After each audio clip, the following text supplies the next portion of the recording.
Senator Rosen. Thank you, Mr. Chairman, and Ranking Member Reed for holding this hearing. Mr. Driscoll, I'd like to thank you for your service, your willingness to serve again, and for being here with us today. I will take a moment of privilege, like the rest of my colleagues and all Americans. Today, our heart is broken by the events at DCA last night, and I just want to offer my deepest condolences to the families, to the fellow soldiers, to all of those who were lost. And I want to thank our first responders for their immediate action, running to the scene in the dark of night in the iciest of waters to try to save lives. Thank you. Now I'm going to turn to my home state of Nevada and talk a little bit about Hawthorne Army Depot. So, Mr. Driscoll, Nevada's Hawthorne Army Depot is the world's largest ammunition depot and demilitarization facility. The depot stores and demilitarized munitions and ensures that munitions readiness for all of DoD. Despite its size and crucial role that Hawthorne plays, again, the only one in the country, it is in need of continued infrastructure upgrades. Investing more in our munitions depots has only become more important in light of our need to ramp up munitions productions, both to arm Ukraine against Russian aggression and backfill our own stockpiles, for just a few examples. So in recent years, Army's posture hearings, the Secretary and Chief of Staff of the Army made commitments to me to consider new investments in Hawthorne, and I'm happy that the Army is doing so.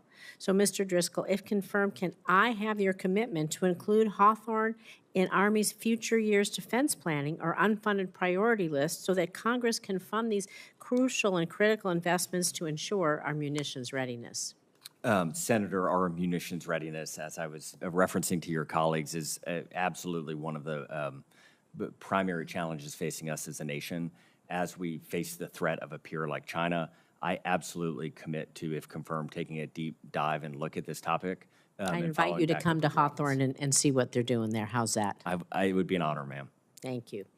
I want to move now to women in combat, because prior to women being able to serve in combat arms, cultural support teams, largely from the Army Reserve, embedded with special operations forces in Iraq and Afghanistan to engage with female populations. They fill critical gaps, significantly expanding operation and intelligence collection capabilities.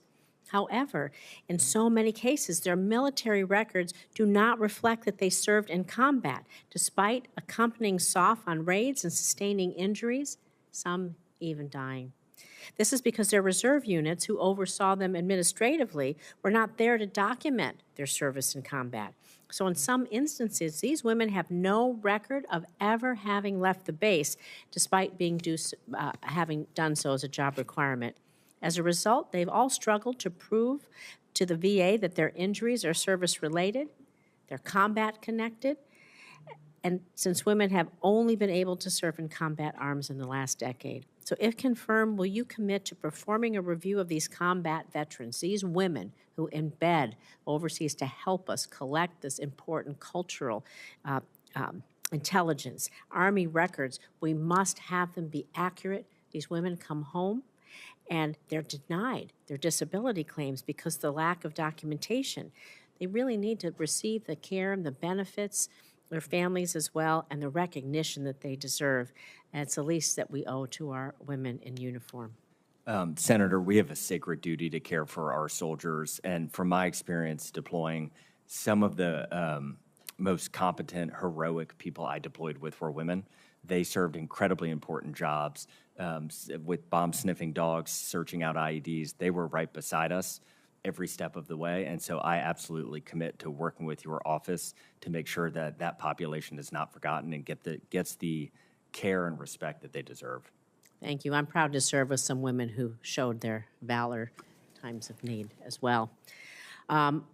I just have another moment, so we'll submit this for the record, but it's about cyber workforce development. It's been touched on here, the FY24 NDAA, and did include my bipartisan legislation authorizing the Army to create a civilian cybersecurity reserve to provide cybercom with qualified civilian personnel for surge capacity in times of need to ensure the U.S. government has the cyber talent needed to respond to malicious activities, secure DoD's informations and systems. We're all trying so many ways to really build up that force. I will take the answer off the record, but I'd like to speak with you about the implementation of the Civilian Cyber Reserve Corps and have your commitment to see this through, as we know cyber attacks are on the rise. If